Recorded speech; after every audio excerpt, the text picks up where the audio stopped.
Hi friends, எல்லாருக்கும் நமஸ்காரம். இன்றைக்கி நம்ம வெண்டைக்காய் வச்சு சாப்பாட்டுக்கும் தோசைக்கும் இட்லிக்கும் சப்பாத்தி பூரி எல்லாத்துக்கும் செம்ம காம்பினேஷன் ஆகிற ஒரு கேரளா ஸ்பெஷல் மப்பாஸின்ற ரெசிபி தான் பார்க்க போகிறோம். கொஞ்சம் கூட தண்ணி சேர்க்காமல் செஞ்ச இந்த மப்பாஸிൻ്റെ டேஸ்ட்டு அருமையாக இருக்கும். ஒரு தடவை நீங்கள் இதே மாதிரி செஞ்சு பார்த்தீங்கன்னா மறுபடியும் இந்த குழம்பு செஞ்சு சாப்பிடுவாங்க. அவ்வளோ டேஸ்ட்டாக இருக்கும். எப்படி செய்யலான்னு பார்க்கலாமா? வாங்க வீடியோக்குள்ளே போகலாம். இந்த சூப்பர் டேஸ்டான மப்பாஸ் செய்கிறதுக்காக 15 வெண்டைக்காய் இதே மாதிரி கட் பண்ணி எடுத்து வச்சுருக்கிறேன். நல்லா கழுகி க்ளீன் பண்ணியதுக்கப்புறமா இந்த மாதிரி சைஸில் தான் கட் பண்ணி எடுத்து வச்சுருக்கு. கூட ஒரு பெரிய வெங்காயம் நைஸாக நீளத்தில் கட் பண்ணியிருக்கு.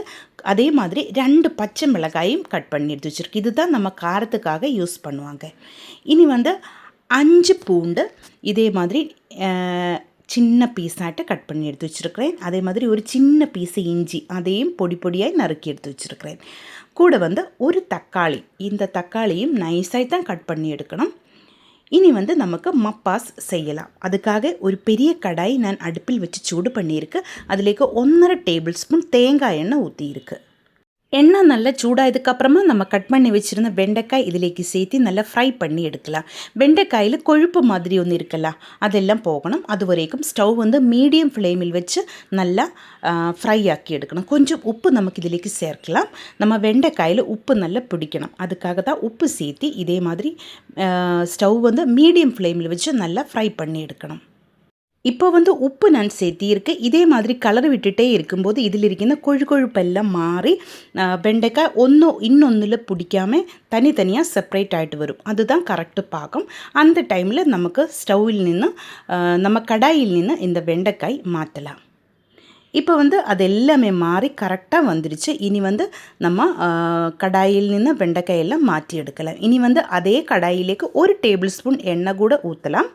அதுக்கு பின்னாடி நம்ம கட் பண்ணி வச்சுருந்தா பூண்டும் அதே மாதிரி இஞ்சியும் சேர்த்து நல்லா ஃப்ரை ஆக்கி எடுக்கலாம். அதனோட கூட நம்ம பச்சை மிளகாயும் இதிலேக்கு சேர்க்கலாம். பச்சை மிளகாயும் நல்லா வணக்கி எடுக்கணும். அதனோட பச்சை வாசம் எல்லாம் போகணும்.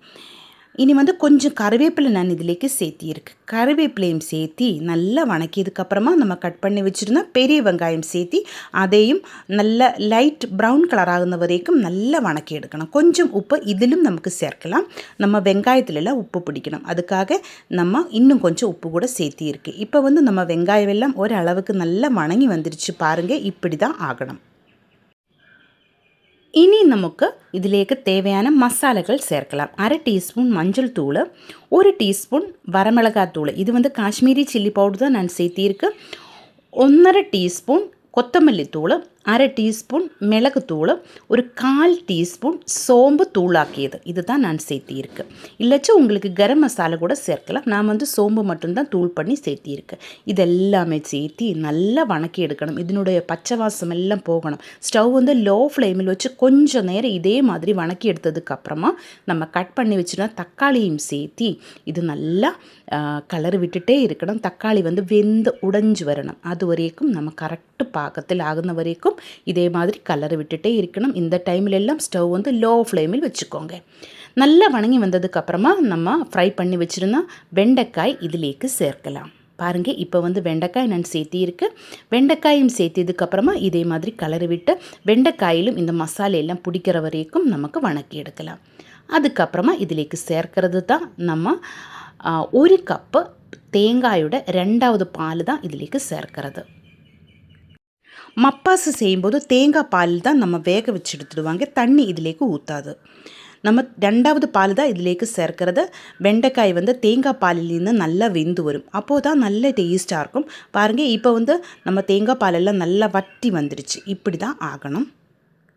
தேங்காய் பால் இதே மாதிரி நல்லா வற்றி வந்ததுக்கப்புறமா இதிலேக்கு சேர்க்கிறது தேங்காயோட பால், ஃபஸ்ட்டு பால் இருக்குல்ல, அதுதான் நம்ம இதிலேக்கு சேர்க்கிறது. 3/4 கப் இருக்கும்.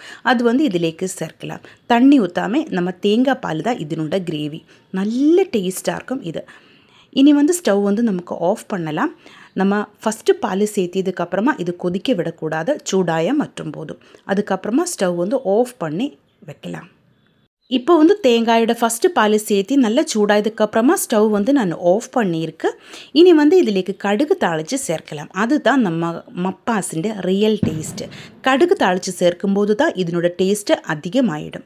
அதுக்காக ஒரு கடாய் நான் அடுப்பில் வச்சு சூடு பண்ணியிருக்கேன்.